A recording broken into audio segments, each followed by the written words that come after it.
পর ফাইনালি বাংলাদেশের সবচেয়ে আলোচিত ক্রিকেটার তামিম ইকবাল খান মাঠে নামার অপেক্ষায়। সিরিয়াসলি আবারও মাঠে নামছেন, সিরিয়াস ক্রিকেটে নামছেন, এবং যে খেলায় তিনি নামছেন সেটাকে ঘিরে মিডিয়া থেকে শুরু করে তার সতীর্থ প্রতিপক্ষ, অন্য যারা রয়েছে ক্রিকেট সংশ্লিষ্ট, ক্রিকেট বোর্ড, সবার একটা বিশাল আগ্রহ রয়েছে। এখন তামিম ইকবাল খান কোথায় নামছেন?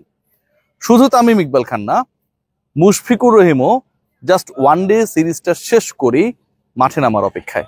সিলেট সবাইকে এক করেছে এবং সিলেটের ইন্টারন্যাশনাল ক্রিকেট স্টেডিয়াম এবং আউটারে এনসিএল টি-20 শুরু হতে যাচ্ছে। বাংলাদেশের টি-20 বলতেই আমরা আসলে বিপিএল কে বুঝি, এবং সেই বিপিএল কে কেন্দ্র করে অনেক আফসোস থাকে, অনেক উৎকণ্ঠা থাকে, অনেক ভালো ভালো মেমোরিজ থাকে, অনেক দলের সব সময় সাফল্য আমরা দেখি, আবার কিছু কিছু দলের ব্যর্থতা অনেক বেশি পোড়ায়।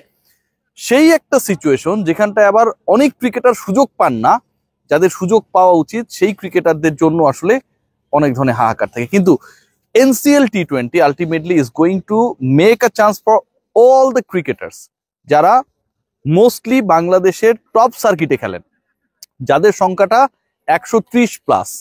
অফিসিয়ালি হয়তো আমরা 15 জন করে 8টা দলে দেখছি 120, কিন্তু এর বাইরেও অনেকে রয়েছেন যাদেরকে আসলে সুযোগ দেওয়া হবে বা যারা খেলবে। বিপিএল এর আগে সাধারণত বাংলাদেশের ক্রিকেটাররা 4 ডে ম্যাচ খেলে মাঠে নামেন, মানে পুরো উল্টাটা হয়। 2020 খেলার আগে আপনি 4 দিনে লঙ্গার ভার্সন খেলে নামছেন, কিন্তু এবার সেটার ব্যবধান কিংবা সেই জায়গাটা একটা বড় পরিবর্তন আসছে। এনসিএল টি-20 এবং এনসিএল টি-20 তে Tamim Iqbal Khan is coming back to cricket circuit again. এর আগে আমরা দেখেছিলাম যে তামিমকে নিয়ে অনেক আলোচনা ছিল। তামিমের সাথে বাংলাদেশ ক্রিকেট বোর্ডের নতুন প্রধান, ক্রীড়া উপদেষ্টা, সবার সাথেই তামিমের ইন্টারাকশন এবং একটা কমন কোয়েশ্চেন যে তামিম ক্রিকেটে কি ব্যাক করবেন। এখন ওই প্রশ্নের উত্তরটা সবাই এভাবে পেতে চেয়েছে যে তামিম ইকবাল খান কি ইন্টারন্যাশনাল ক্রিকেটে ব্যাক করবেন। তামিম ইকবাল খান ইন্টারন্যাশনাল ক্রিকেটে ব্যাক করুক আর না করুক, ইন্টারন্যাশনাল ক্রিকেটে ব্যাক করার মতো তিনি অবস্থায় আছেন কিনা সেটার জন্য পরীক্ষার একটা মঞ্চ বিপিএল এবং এনসিএল টি-20। চট্টগ্রামের হয়ে খেলবেন কিন্তু ক্যাপ্টেন্সি করবেন না। এছাড়াও মুশফিকুর রহিম, নাজমুল হোসেন শান্ত, নুরুল হাসান সোহান, মাহমুদুল্লাহ রিয়াদ কে কোন দলের হয়ে খেলছেন সেটাও একটা বড় প্রশ্ন। শুধুমাত্র তামিমকে নিয়ে আলোচনা করলে হবে না।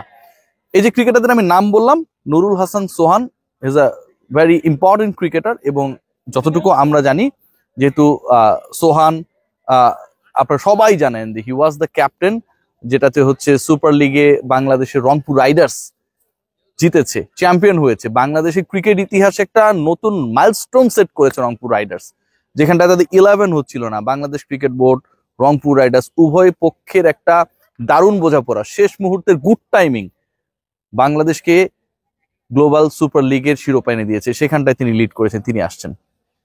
Mushfiqur Rahim is going to play for Rajshahi. Najmul Hossain Shanto he is also going to play for Rajshahi, এবং তিনি বাংলাদেশের টি-20 মিশন যেটা, এটার মাধ্যমে এটা মোটামুটি ক্লিয়ার হয়ে গেছে ওয়েস্ট ইন্ডিজের এগেনস্টে দলে তিনি থাকছেন না।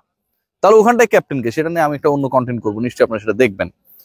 সো এই যে ক্রিকেটারদের আমি নাম বললাম, শুধু তারা না, মাহমুদুল্লাহ রিয়াদ ঢাকার হয়ে খেলবেন, যেহেতু ময়মনসিংহ বিভাগকে হচ্ছে ঢাকা কাভার করে, এবং ঢাকা মেট্রো আরেকটা দল, মানে 7টা বিভাগের সাথে ঢাকা মেট্রোপলিটনকে অ্যাড করে 8টা দল এনসিএল টি-20 তে নামবে। তামিম ইকবাল খানরা সেখানটায় খেলবেন, মুশফিকুর রহিমরা সেখানটায় খেলবেন, নুরুল হাসান সোহানরা সেখানটায় খেলবেন, নাজমুল হোসেন শান্তরা খেলবেন, এবং মাহমুদুল্লাহ রিয়াদরা খেলবেন। একটা দারুণ প্রিপারেশনের মঞ্চ।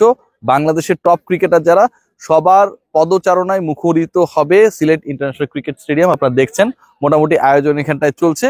এর থেকেও বড় ব্যাপার যেটা, যে বাংলাদেশের লোকাল ক্রিকেট কতটা লুক্রেটিভ হতে পারে সেটা আবারও যেন প্রমাণ করার সুযোগ রয়েছে। আমি বললাম যে কৃতজ্ঞতা জানাতে হবে আরো অনেকগুলো পার্টি যারা রয়েছেন, তার মধ্যে আমার কাছে যেটা মনে হয় সবচেয়ে গুরুত্বপূর্ণ জায়গা যেটা, যাদের কৃতজ্ঞতা জানাতেই হবে, এই আয়োজনের টাইটেল স্পন্সরের দায়িত্বে আল আরাফা ইসলামী ব্যাংক। আমাদের লোকাল যে খেলাগুলো হয় সেই খেলাগুলো আসলে আমরা অর্থের অভাবে, ভালো ফান্ডিং এর অভাবে end of the day good প্রোডাকশনে যেতে পারি না, অথবা এরকম একটা আয়োজন করতে গেলে যে অর্থের খরচ হয় সেটার আমরা সংস্থান করতে পারি না।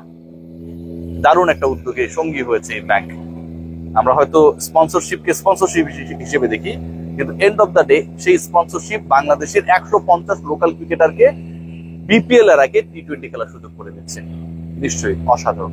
সবাই ভালো থাকবেন। Take great care.